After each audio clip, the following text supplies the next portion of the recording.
back to my channel. So first of all, thank you so much. आप मेरे hello friends, I am Nisha and welcome back to my channel. So first of all, मेरे हर एक subscriber को दिल से thank you that आपने मेरे channel को सब्सक्राइब किया है. Hello friends, I am Anjali Shah and welcome back to my channel. So first of all, मेरे हर एक सब्सक्राइबर को दिल से थैंक यू कि आपने मेरे चैनल को सब्सक्राइब किया है. और क्योंकि अब आप मेरी YouTube फैमिली का हिस्सा हो तो मैं पूरी कोशिश करूँगी कि मेरे पास जो भी एक्सपीरियंस है और जो थोड़ा मोड़ा नॉलेज है उससे मैं आपकी पूरी हेल्प कर सकूँ. सो फ्रेंड्स, आज की वीडियो में हम डिस्कस करने वाले केमिस्ट्री. एंड केमिस्ट्री मेरा हमेशा से ही एक वीक सब्जेक्ट रहा है और शायद 21 में मेरे सिलेक्शन नहीं होने का कारण भी केमिस्ट्री रहा है. सो मैंने इस पर मतलब बहुत ज़्यादा ध्यान दे के इसे पढ़ा है. सो मैं आपके साथ बिल्कुल chapter wise, topic wise detail में स्ट्रैटेजीज डिस्कस करने वाली हूँ. किस चैप्टर में एनसीईआरटी पढ़ना है, किस में नहीं पढ़ना, देन किस में थ्योरी पे ज़्यादा ध्यान देना है, किस में हमें क्वेश्चंस पे ज़्यादा ध्यान देना है, मैं पूरा डिस्कस करने वाली हूँ आपके साथ. तो इस वीडियो को एंड तक ज़रूर देखें. सो केमिस्ट्री को हम डिस्कस करने वाले 3 पार्ट्स में, physical chemistry, inorganic and then organic.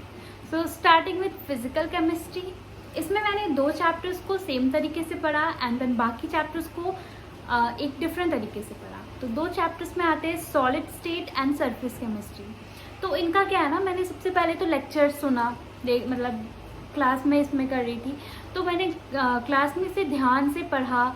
उसके बाद जब मेरा ये चैप्टर कंप्लीट हो गया क्लास में तो उसके नोट्स को मैंने एक साथ जब कंप्लीट किया, फिर एक्सरसाइज 1, 2, 3 सॉल्व किया, तो मुझे ऐसा लगा कि प्रीवियस ईयर में से वो भी जो रिसेंट में आए हुए हैं उसमें से कुछ क्वेश्चंस मेरे से नहीं बने.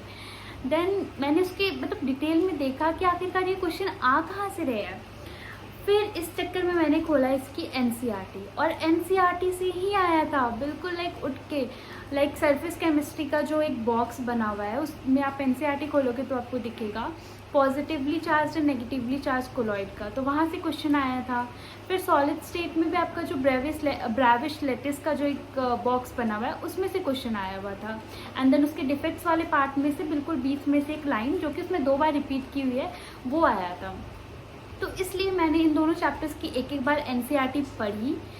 फिर उसके बाद से जब मैं इसकी रिवीजन कर रही थी तो मुझे ऐसा लगा कि सरफेस केमिस्ट्री का अगर हम मतलब मैं उसे मॉड्यूल से रिवाइज करती थी तो मॉड्यूल में ही सारा डेटा लाइक ऑलमोस्ट हो गया था, बट एक बार एनसीईआरटी देखना उसमें ज़रूरी है. वो बॉक्सेस वगैरह कम से कम तो देख ही लेने चाहिए. और सॉलिड स्टेट को मैं रिवाइज करती थी नोट्स से, क्योंकि उसमें समझने वाला जो पार्ट है स्टार्टिंग का वो एनसीईआरटी में भी वही दिया हुआ है, तो उसको वहाँ से पढ़, आप अगर नहीं भी पढ़ते हो तो चलेगा, ठीक है. लेकिन उसमें आप जो एक बॉक्स बना हुआ है ब्रेविस लेटिस का वो उससे ज़रूर देख लेना. और डिफेक्ट्स वाला पार्ट मैं हमेशा एनसीईआरटी से ही रिवाइज करती थी और ये मेरे को हेल्पफुल भी किया, क्योंकि नीट 2022 में जो एक क्वेश्चन आया था वो असर्शन रीजन में था डिफेक्ट्स का, तो शायद वो मेरे से इसलिए बन पाया क्योंकि मैंने उसको एनसीईआरटी से किया था, तो वो मेरा सही हुआ है. तो इस कारण से मैं रिवाइज करती थी उसको लाइक नोट से, उसका जो समझने वाला पार्ट है और क्वेश्चंस कर लेती थी. उसके बाद डिफेक्ट्स वाला पार्ट में उसको एनसीईआरटी से करती थी and then previous year question solid state के लिए. फिजिकल केमिस्ट्री के जो बाकी चैप्टर्स है उनको मैं ऐसे मतलब क्लास में ध्यान से सुन लेती थी, समझ लेती थी, मतलब उसमें जो समझने वाला पार्ट है फिर उसको मैं नोट से करती थी. और उसको जब पहली बार मैं कर रही होती हूँ ना तभी मैं उसके मैक्सिमम क्वेश्चन जो भी मैं लगा सकती थी जैसे एक्सरसाइज 1, 2, 3 तो मैं कर लेती थी. मैं आपको भी यही सजेस्ट करना चाहूँगी, जब कोई चैप्टर आप पहली बार कर रहे हो, जब वो नया मतलब आपके लिए हो चैप्टर, तो उसी टाइम पे आप उसके जो मैक्सिमम क्वेश्चंस कर सकते हो वो कर लो. बिकॉज जब आप इसकी रिवीजन करोगे ना तो आप फिर से उसके सारे क्वेश्चंस लेके नहीं बैठ सकते. जब आप फर्स्ट बार उस चैप्टर को पढ़ रहे हो तभी आप उसके मैक्सिमम क्वेश्चंस लगा लो ताकि आपके सारे कंसेप्ट क्लियर हो जाए. और साथ ही साथ ये भी मार्क कर लो कि रिविजन के टाइम पे आपको कौन कौन से क्वेश्चन करने हैं. जैसे मैं रिवीजन में फिजिकल केमिस्ट्री के लिए नोट्स करती थी और प्रीवियस ईयर क्वेश्चंस करती थी, तो मेरे फिजिकल केमिस्ट्री के सारे टॉपिक्स ऐसे स्ट्रॉन्ग हो गए. सो अब हम बात करेंगे इनऑर्गेनिक की. तो इनऑर्गेनिक में जो 3 चैप्टर्स है, पीरियोडिक टेबल, केमिकल बॉन्डिंग और कोऑर्डिनेशन. तो ये तो क्या है कि समझने वाले चीज़ है, तो इसको क्या है क्लास में आप अच्छे से समझ लो. फिर इसके क्वेश्चंस में मैं इनऑर्गेनिक के लिए मैं बस प्रीवियस ईयर क्वेश्चन करती थी. और इसको मैं मतलब इनऑर्गेनिक में ना क्या है कि मैं ज़्यादा उसके रिविजन्स पे ध्यान देती थी. मैं मतलब जब टाइम रहता था तो उसको रिवाइज कर लेती थी और क्वेश्चन में बस प्रीवियस ईयर क्वेश्चन करती थी. तो इसको इन तीनों चैप्टर्स में समझने वाली चीज़ें तो क्लास में अच्छे से समझ लो, फिर नोट्स आप कर लो तो वही इनफ हो जाता है। ई ब्लॉक, जिससे पर्सनली मुझे बहुत ज़्यादा डर लगती थी, तो इस वजह से मैंने इसका मतलब जब क्लास में भी पढ़ाया जा रहा था तो इसको अच्छे से सुना। उसके बाद इसके नोट्स, इसका जो नोट्स वाला पार्ट था, जो भी समझने वाला पार्ट, लाइक इसमें भी बहुत सारी चीज़ें like inner pair effect, back bonding जैसे समझने का है, तो इन चीज़ों को मैंने क्लास में क्लियर कर लिया। फिर इसके नोट्स किए एंड देन PYQ किया, लेकिन मुझे लगा कि यार कुछ तो है, मतलब बाकी है, तो इस वजह से मैंने इसकी पूरी फिर NCERT 11th और 12th वाली पूरी की। बट जो NCERT में जो पार्ट दे रखा था 11th वाले में, वो तो फिर भी समझ में आ गया एंड वो इम्पॉर्टेंट भी लगा मुझे, बट 12th वाला पार्ट वो तो मेरे सर के ऊपर से गया। तो फिर मैंने फिर उसको एक बार फिर से रीड किया, क्योंकि मेरे मन में डर बैठा था, और इस बार हाईलाइट कर लिया। लेकिन बाद में मुझे रियलाइज़ हुआ कि वो समझने वाला पार्ट उसमें ज़्यादा था, तो नोट से वो वाला पार्ट हो सकता है, बट जो 11th वाली NCERT में जो P ब्लॉक का पार्ट दिया है उसको करना ज़रूरी है। तो रिवीजन के टाइम पे मैं करती थी नोट्स, PYQ, और 11th में जो पार्ट दिया है P ब्लॉक का NCERT में केवल वो। फिर आती है S ब्लॉक और हाइड्रोजन की बात, हाइड्रोजन एंड इट्स कंपाउंड। तो इन दो चैप्टर से क्योंकि ज़्यादा क्वेश्चंस बनते नहीं हैं, तो इस वजह से मैंने इसे प्रेफर किया लेक्चर से अच्छे से समझ लेने का, और रिवीजन के टाइम पे मैं इनके नोट्स करती थी और PYQ करती थी। DF ब्लॉक के लिए भी मैंने प्रेफर किया, पहले लेक्चर से इसे अच्छे से समझा, फिर इसके NCERT को मैंने एक बार रीड किया, और इसमें जो भी मुझे इम्पॉर्टेंट लगा प्रीवियस ईयर के अकॉर्डिंग, और जो भी मुझे लगा इम्पॉर्टेंट मैंने उसे हाईलाइट कर लिया पहली बार में ही। और फिर नोट्स में उसे मैंने अपने, जो मेरे पास DF ब्लॉक की नोट्स थी, मैंने उसमें NCERT के भी इम्पॉर्टेंट पॉइंट्स लिख लिए, और NCERT DF ब्लॉक की मैंने एक ही बार पढ़ी है। सो रिविज़न के टाइम पर मैं नोट्स कर लेती थी एंड PYQ कर लेती थी। मेटलर्जी के लिए मैंने इसका पहले लेक्चर से इसे पूरे अच्छे से समझा, उसके बाद मैंने क्या है ना कि इसको NCERT से ही पढ़ा और NCERT से ही रिवाइज़ किया, क्योंकि मैंने नोटिस किया कि 2019-20 ये सब में जो क्वेश्चंस आए मेटलर्जी से, वो बिल्कुल लाइन टू लाइन उठ के आए NCERT से, तो मैंने इसको NCERT से ही पढ़ना प्रेफर किया। और जो मेटल के नाम जहाँ पे रिफाइनिंग में दे रखे हैं उसी अकॉर्डिंग अगर हम याद करेंगे तो वो बेटर रहेगा, बिकॉज NTA NCERT के अकॉर्डिंग चेक करता है। तो इस वजह से मैंने इसको NCERT से ही पढ़ना प्रेफर किया।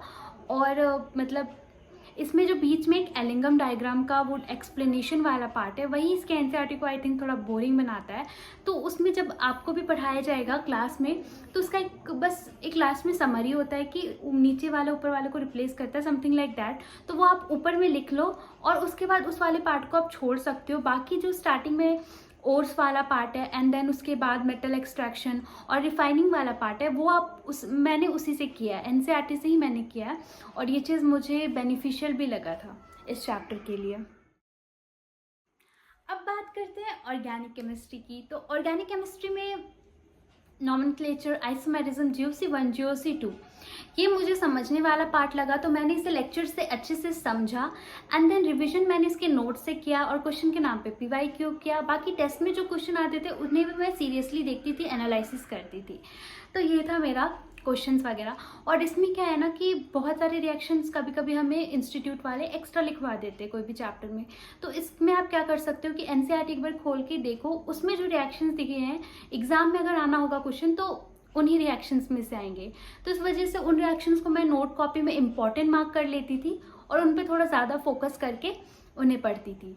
सो that was my strategy for these chapters. Then polymer, chemistry in everyday life और बायोमोलिक्यूल्स, इनको मैंने NCERT से प्रिपेयर किया है, बट मैं आपको थोड़ा थोड़ा शॉर्ट में बता देती हूँ।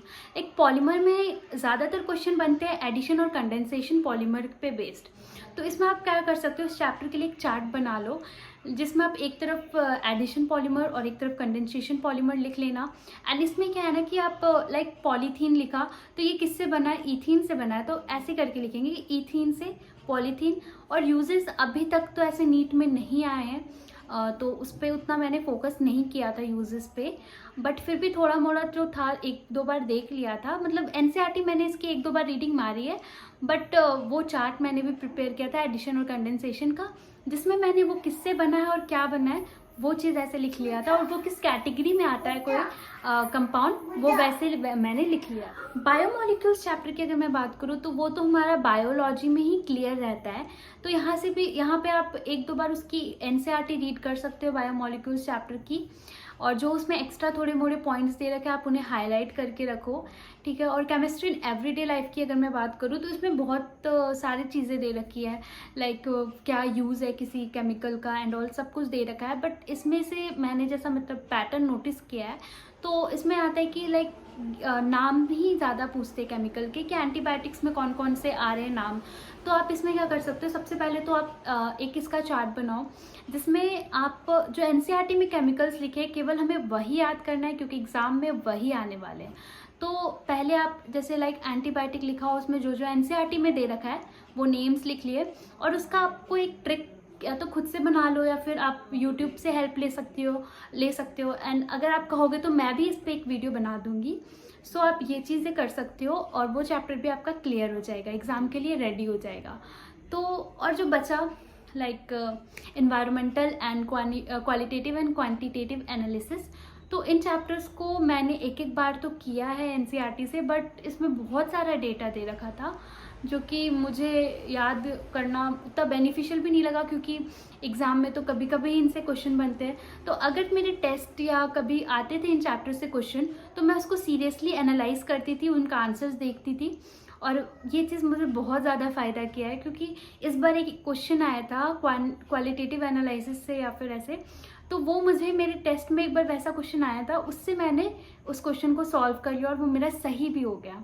तो इन चैप्टर्स को मैंने ऐसे ही किया था। मैंने आई थिंक क्लियरली एक्सप्लेन कर दिया किस चैप्टर्स में मैंने एनसीईआरटी को पढ़ा है, किस चैप्टर्स में मैंने एनसीईआरटी को नहीं पढ़ा है।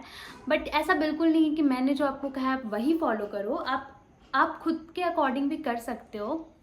सो मैंने बस यही स्ट्रैटेजीज़ यूज़ की है। मिस्टेक मैंने क्या किया था कि जब मैंने 2021 में जब मैंने अपना अटेम्प्ट दिया था उस टाइम पे मैंने केमिस्ट्री में किसी चैप्टर के लिए एनसीईआरटी को छुआ तक नहीं था, और ये मेरा एक बहुत ही बड़ा मिस्टेक हुआ था उस टाइम पे।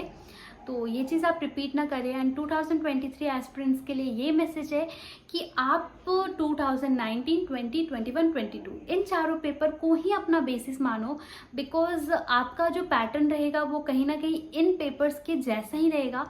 तो आप इन पेपर्स में जो आपके क्वेश्चन आए उनको बहुत ही सीरियसली आप देखो कहाँ से आए क्वेश्चन, और उनमें आपको क्लियर होने चाहिए सारे क्वेश्चन। आप ऐसा बिल्कुल नहीं कि एनसीईआरटी को पूरी तरीके से इग्नोर कर सकते हो, नहीं, कुछ चैप्टर्स के लिए एनसीईआरटी ज़रूरी है।